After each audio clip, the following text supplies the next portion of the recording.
How to run with proper technique. Hi, it's Neil here from runworks.com, and I want to spend a couple of minutes just to go over some key postural points of how to run with proper technique, which means we're tons more efficient.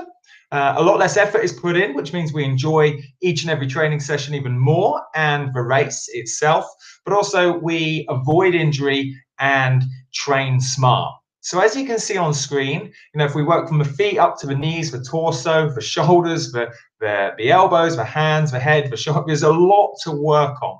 So in any one session, my main point would be just focus on 1 to 2 of these and master it. It depends. It might take 1 session to master it or several sessions.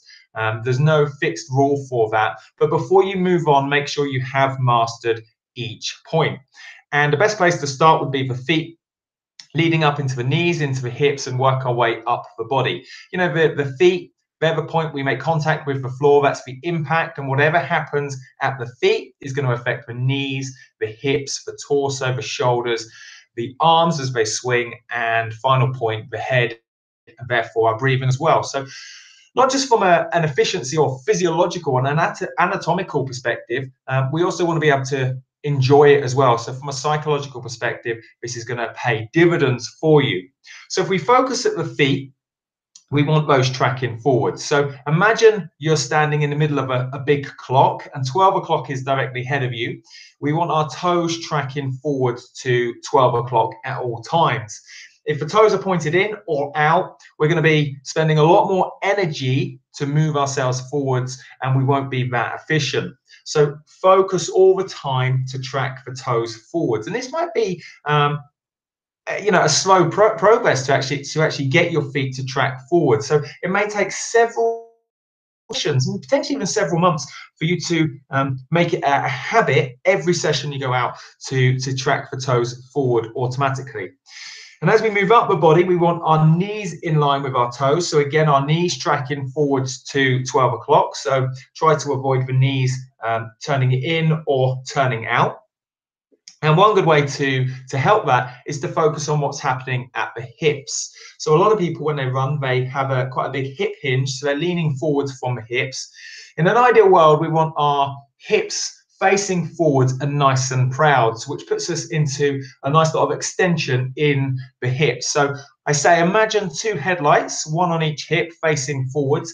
And imagine these headlights have a full beam on. And again, this full beam is also tracking forwards to 12 o'clock, tracking in the direction you want to travel. So our hips are facing forwards with that full beam on, which helps our knees track forwards and our toes and feet as well. So if those are all tracking forwards, this is going to have a huge impact what happens upper body. If they're tracking forwards, our torso is going to be nice and upright, nice and tall, as our hips are up nice and high as well. And we're going to limit the amount of rotation, specifically kind of in the mid-spine, upper spine. Any rotation that does happen, again, is going to slow us down. Our body, as it rotates, is going to want to take that direction of travel left and right as you rotate. So in an ideal world, we want our torso to be relaxed, but tracking in the direction that you want to travel. So the direction of those headlights. So if the lower body is all in good alignment, the upper body is going to follow where the legs are going as well, which also allows for shoulders to stay nice and relaxed. And I always say, imagine your shoulder blades are tucked back and down or sitting in your back pockets, which means they're nice and relaxed, which allows the arms to swing past you, again tracking forward, so not crossing the arms across the body. Again, that's going to slow you down. It's going to make you a lot less efficient when it comes to kind of your overall physiological effort, and your perceived effort as well. So keep those arms tracking forwards, again towards 12 o'clock in the direction that you want to go in. So if our torso is nice and relaxed, our shoulders are nice and relaxed, our arms are swinging to the side of our body, it allows us to drive the elbows back with force, which again creates forward momentum. So if we're driving our elbows back and then crossing our arms, we're taking all of that effort, all of that force, and then losing it by allowing our upper body to rotate with our arms crossing our body. So we're creating all that energy, but not using it. So do your best to track those arms forwards and backwards as best you can. So if our torso's up nice and high and up nice and upright and nice and solid, nice and relaxed, our shoulders are nice and relaxed, our arms are driving backwards, going backwards and forwards, the next thing to focus on is the hands. And you can see from the picture that the hands are nice and relaxed, but they're still somewhat clenched. So I use an external cue here, or a teaching point, to imagine you've got a butterfly in each hand. You allow that butterfly to flap its wings, but you don't crush the butterfly. You want it to be able to flap around and fly around within the fist that you're making. So your hands are clenched, but they're not tight. So any tension is lost in the hands, which is a good thing, which allows you to drive the elbows back freely, which means your shoulders stay nice and relaxed. The moment you clench your fists, you put a lot of tension in your forearm, a lot of tension in your bicep. You lose a lot of that arm drive. The shoulders then raise up towards the ears, and now you've changed the position of the torso, which changes your breathing pattern. It changes your head position and your hip position. So as you can see, any one of these points, it doesn't matter which one you pick, it affects another area of the body.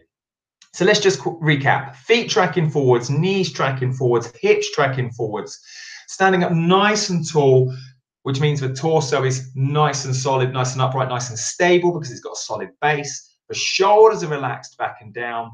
The elbows are at 90 degrees, driving backwards, forwards and backwards again towards 12 o'clock, with our butterflies in our hands, nice and relaxed. And with all that in place, it means our head is again relaxed, sitting on top of our torso, able to look in the direction of travel and be up nice and high.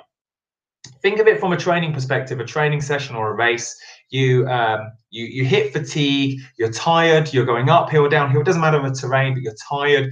The moment the head drops, that changes the posture of your shoulders, which now changes the angle in your elbow away from 90 degrees. Now it suddenly gets hard, so you clench your fist, and now you lean forwards to kind of gain a bit more momentum. So the angle in the hip changes as well, and now it ricochets all the way back down to the knees. Will excessively either go in or go out. It'll become hard and laborious, and you feel even more tired. I'm painting a bad picture here, but you can see my point. If we focus from the feet tracking forwards and work our way up, we enjoy the run. So psychologically, we don't hit that kind of running mental roller coaster at any point. And then physiologically, we're moving efficiently. We're shaking off any niggles, any undue fatigue. We're avoiding injury, but also we're moving how the body wants to move. So there's a ton of information in there. And over the next couple of weeks, I'll focus on each one of these joints, so the ankle, the knees, the hips, the shoulders, the elbows, the wrists, and then the spine, and then the neck and the head. And make sure you hit like, hit subscribe, you'll get those notifications. And we'll also focus in those videos of not just about the joint, but also what's happening at each joint with regards to the muscle and how to train smart. So let's quickly recap. We're only going to focus on 1 to 2 of these, and the first place to dig would be what's happening at your feet. In fact, right now, whether you're standing or sitting, listening to this, have a look at your feet. Where are they tracking forwards now? Where are they tracking? Is one, tracking forwards and the other foot tracking to the, to the right or to the left? And do your best on your next session just to focus on where the feet are in relation to the knees, master that, and then move on from there. So I hope that was useful. Any comments, drop them below. Outside of that, I will see you in the next video. Take care.